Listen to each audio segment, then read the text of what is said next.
them who the boss is. And it's the I that gets in the way. But when He is more important to you, then you will purify your heart so that you don't carry any of that disease in your body.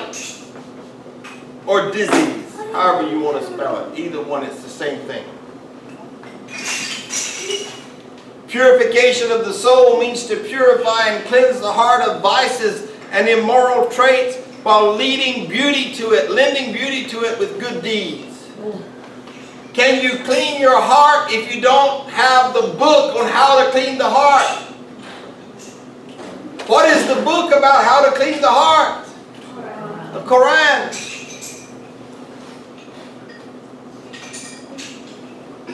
When we know our carnal desires, we can stay away from them. This is why the great scholar said to know yourself is to know Allah. Pondering and reflecting on the Quran is a commandment of Allah. Pondering and reflecting on your ego is a commandment of Allah, because that's where the demons lay. All those nafus, all those lower desires. I want this. I'll do this. I'm going to have this. Blah, blah, I.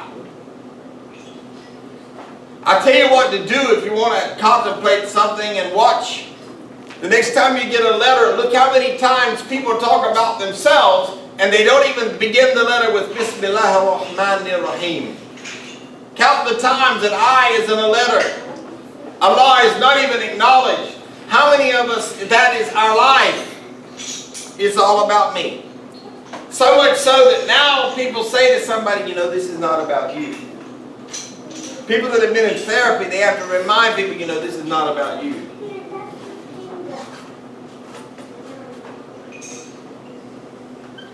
Tazkiyah is the second highest value in the Quran after Tawheed. The Quran and Sunnah, the authoritative sources of Islam, emphasize purifying the soul repeatedly. If these divine sources emphasize something, it must be important for us because Allah wishes to guide us. In Surah 87, verse 14, prosperous are those who purify themselves. Does that say that Allah subhanahu wa ta'ala is going to do it for you? Is Allah going to possess you and purify you? Man gets what he strives for. If you want to have a pure heart, you're going to have to strive for it, folks.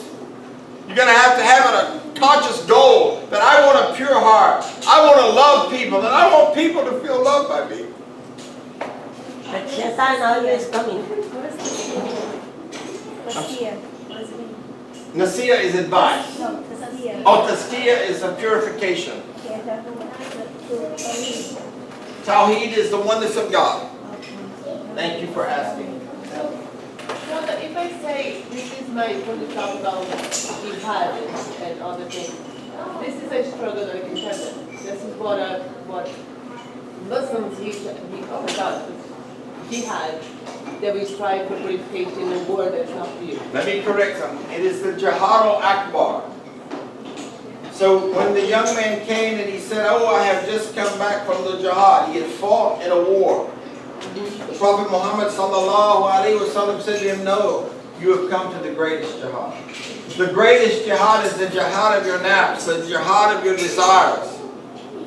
It's overcoming that ego and fulfilling what Allah wants, because Allah owns you and you're going to be returned to Allah. And it's not your body and it's not what you want. And the world is programming you that. Young people today tell their parents every day, it's my body, I can do with it what I want to. I'm even told that it's a therapist with that same attitude. That's what it looks like when it comes out.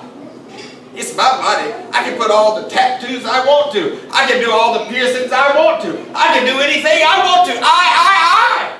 That's who I serve. That's the God of my life. I. And you will never have a pure heart if that is how you are misguided. That is ignorance. It's not based on the Quran and the Sunnah. You belong to Allah. You will be returned to Allah. Got a little excited, didn't you?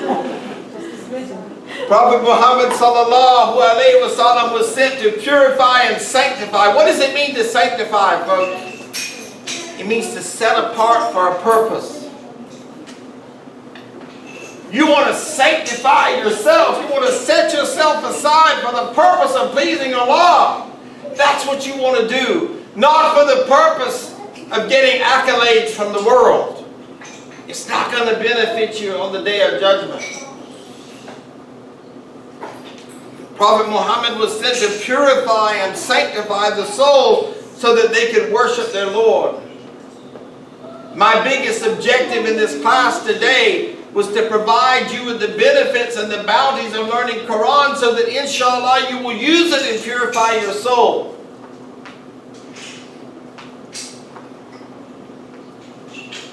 Rewards are promised by Allah to the person who purifies his soul by practicing obedient devotion and staying away from distractions like sins and evil. In Surah 20, Surah Taha, verse 76, gardens of lasting bliss graced with flowing streams, and there they will stay. Such is the reward of those who... Let me hear it a little louder. Yeah. Does it say Allah does it for you? No. You got to do it yourself. It's the number one goal of the Muslim is to purify his heart and to go back to that state where they were born in submission to Allah with no sin. Let there be no change. And that which Allah has given you. In Surah 91, Al-Shams, verse 7 to 10, consider the human self or personality and how it was formed. How was it formed? By the Ruh of Allah. The Ruh of Allah. How it is formed in accordance with what it is meant to be. What is it made for? What is it meant to be? A servant of Allah. And how it is imbued with moral failings as well as with consciousness of Allah. To a happy state shall indeed attain he or she who causes himself to grow in. A little louder. All right, alhamdulillah. And truly lost is he or she who buries it in. What is the opposite of darkness? Light. And where does the nur come from? Where does the light come from? Allah subhanahu wa ta'ala and His kalam, His speech. Surah 7, Al-Araf, verse 172. When thy Lord drew forth from the children of Adam from their loins their descendants and made them testify concerning themselves, saying, am I not your Lord? This was before even the sperm hit the egg, folks. Listen to this. Am I not your Lord who cherishes and sustains you? They said, yeah, we do testify this. Least you should say on the day of judgment of this, we were never mindful. We need to be mindful that there was a meeting of the souls before you were ever placed, and you testify that there's one God, and that's where I'm trying to return to. That's living life abundantly and powerfully and spiritually prosperous. But if you don't come from that space, then you are serving the I, the ego. Spelled ego. Each individual in the prosperity of Adam had a separate existence from the time of Adam, and a covenant was taken from all of them, which is binding according to each individual. The contract that you have with Allah, whether you realize it or not, is binding.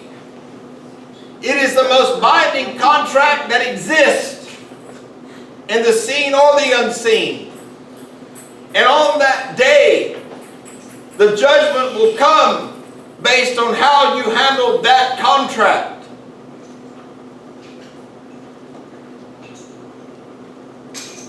The words in the text refer to the descendants of the children of Adam. That is, to all humanity, born or unborn, with any limit, without any limit of time. Allah subhanahu wa ta'ala says He created all of us as Muslims, as people submitting to Allah, but our parents or our environment changed us. What is the truth? What is the haqq? Everybody was created Muslim. And you want to return to that and let there be no change in that. Adam's seed carries on the existence of Adam and succeeds to his spiritual heritage. Humanity has been given by Allah certain powers and faculties whose possession creates on our side special spiritual obligations which we must faithfully discharge. Surah 5, verse 1, O you who believe, fulfill all obligations. Fulfill the obligation. You see, a lot of us, we say, well, I know we obligated to do so-and-so, but I know the Quran says so-and-so, but I'm not ready for that yet. But, and we live by our buts. Maybe literally even. Divine obligations arise from our spiritual nature and our relationship to Allah subhanahu wa ta'ala. He created us and implemented in us the faculty of knowledge and foresight. Besides the intuition and reason which He gave us, He made nature responsive to our needs, and His signs in nature are so many lessons to us in our inner life. He further sent messengers and teachers for the guidance of our conduct in individual, social, and public life. You see, we became to believe like the Western world, well, what they do ain't none of my business. That's a lie from hell. Because that means that the only business you got is my business. Does that sound like what Allah ordered? And if you think that way, call yourself and say, A'udhu billahi minash shaitanir rajim. I seek refuge with Allah from that lie. All these gifts create corresponding obligations which we must fulfill. Even in our human and material life, we undertake mutual obligations. The Quran says that if you make any kind of agreement with people, what should you do? Put it in writing and do what? Have it signed. Some people will say it's not worth the paper's written on, but I'm doing it to obey Allah. It doesn't matter. I want to please Allah. I want to obey Allah. We make promises and we enter into commercial and social contracts. We enter into a contract of marriage. I have been counseling people to say, I ain't signing no contract. Ain't no such a thing as a contract in Islam. This is what people tell me. I kid you not. Because of ignorance, they haven't studied the Quran, or they would know that marriage is a contract. You don't have to go to some scholar to learn that marriage is a contract. Just look at Surah Baqarah. Read one of those great surahs full of blessings. But there are people that don't know in our community today that marriage is a contract. There are people that don't know that they have a contract with Allah subhanahu wa ta'ala that they made even before they were born. That's truth. That's haq. That's real. You know, we talk about let's keep it real. That's real. That is as real as it gets. It is the only reality is if Allah said it. If Allah didn't say it, it's not a reality. You know how husbands and wives, when they argue, they say, well, the reality is blah, blah, blah, blah, blah. And what they're really saying is my subjective opinion is. There ain't no reality in it. Take that from a marriage therapist. That's a free one.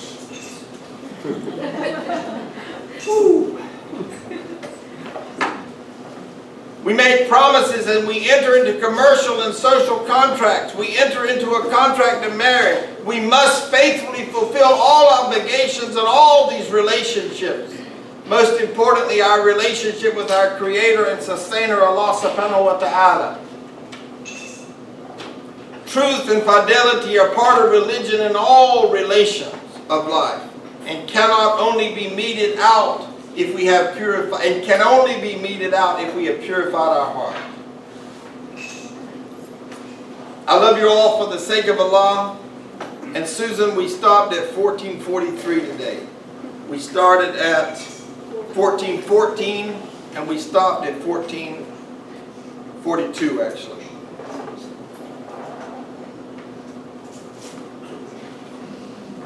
So that's where we'll pick up next week, so you have an idea where we're going. I'll be giving some more proofs.